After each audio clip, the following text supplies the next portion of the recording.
பயலே சேதி கேளடா.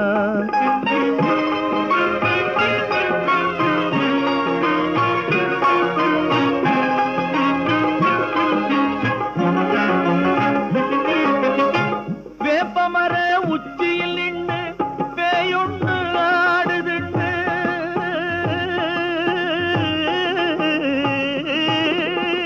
வேப்பமர உச்சியில் நின்று பேயொன்று ஆடுதுண்டு. விளையாட போகும் போது சொல்லி வைப்பாங்க உந்தன் வீரத்தை கொழுந்திலேயே கிள்ளி வைப்பாங்க.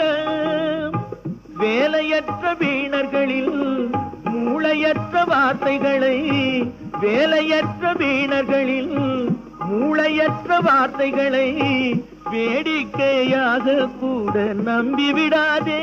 நீ வீட்டுக்குள்ளே பயந்து கிடந்து